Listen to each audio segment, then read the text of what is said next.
We've traveled to New Mexico, close to the Four Corners area, to investigate reports of Bigfoot tracks on Navajo land. And now, with a great town hall turnout, we're picking up some extraordinary reports, including a witness who says he saw a baby Bigfoot sleeping in a tree.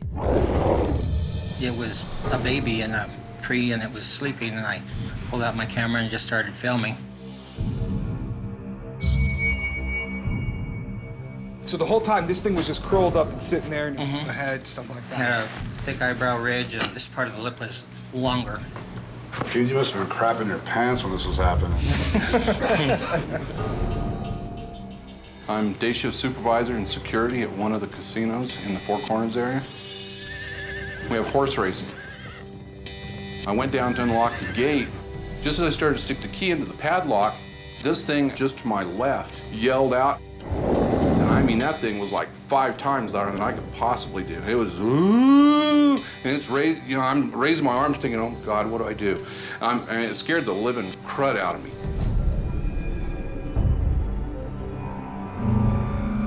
Back in 1975, it was about 2 o'clock in the afternoon. We started down the river, and on the bank, I saw a black figure. I thought it was a brush or a bush, and then all of a sudden it started moving.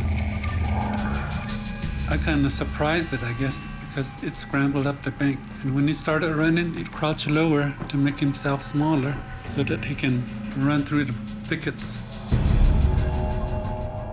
I visit my mother just about every other day. So I go over there and I walked up to the edge. I was just looking around. When all of a sudden I heard and I'm like, what? So I kind of just looked down. All of a sudden, they hunched down at each other and attack each other, and that's what made the sound. Kind of just realized that they weren't the proper human little boys that were wrestling out there. And also, there was a huge one sitting on the side. I've heard 2 stories of them wrestling before. Did they ever hit each other, or was it all grappling?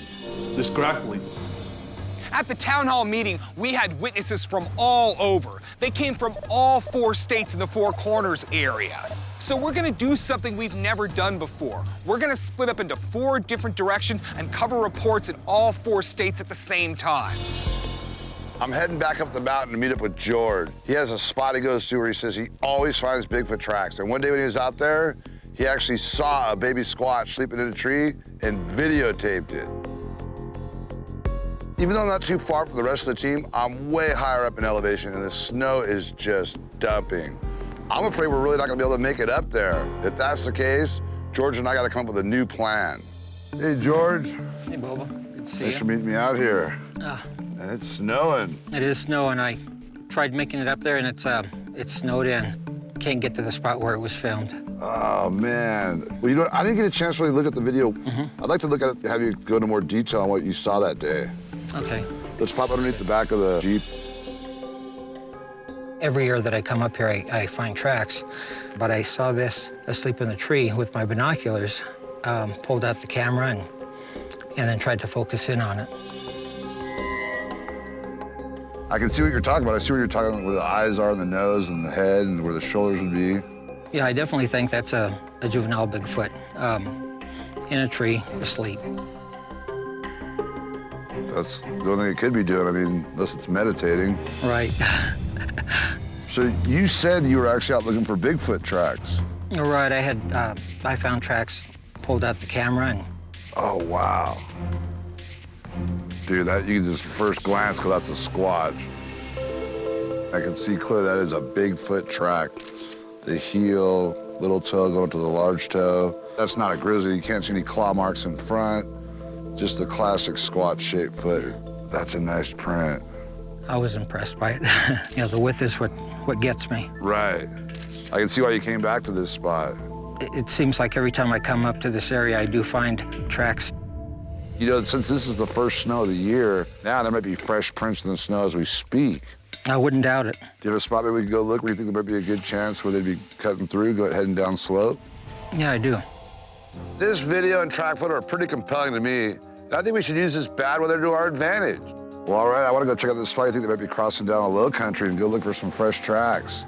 With a fresh coat of snow in the mountains, it's gonna be a lot easier to track a Bigfoot. They're gonna be heading to a lower elevation, get out of this bad weather, and go look for some easier food. Well, it's plenty dark now, and who knows, with this first big heavy snow of the year, a couple of Squatches have been lollygagging up there, and now they're moving down. Hopefully we run into a Squatch tonight. That would be neat. That would be luck. All right, let's start moving down the hill and try to get down a little lower elevation out of this snow. Squatching with George is great, man. This guy really knows the area. He's been up here over 30 years. He spends all his free time hiking around up here. I find inclement weather can be really good squatching. I mean, it's uncomfortable and it sucks, but the Squatches aren't used to people out there going, yeah, in storms. They think it's another Squatch if they're around.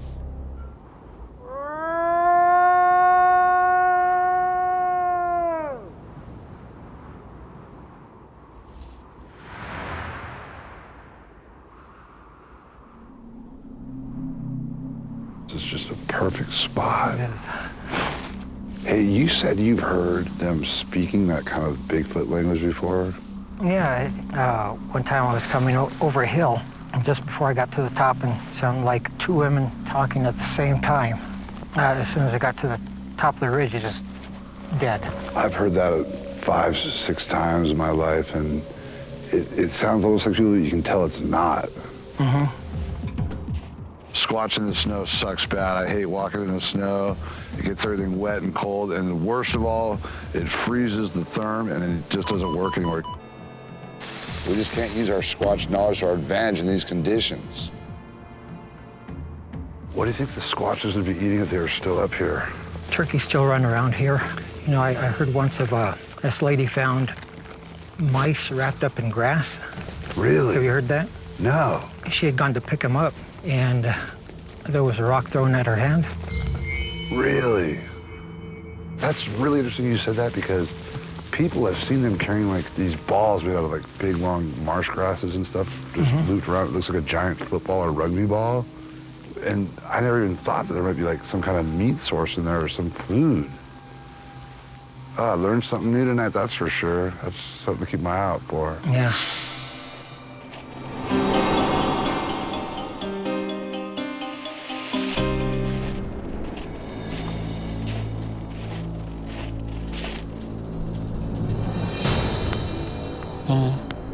Tapping?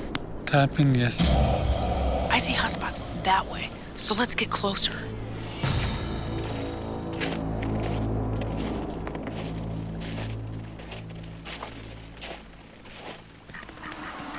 There goes some geese, but that's not what you're hearing.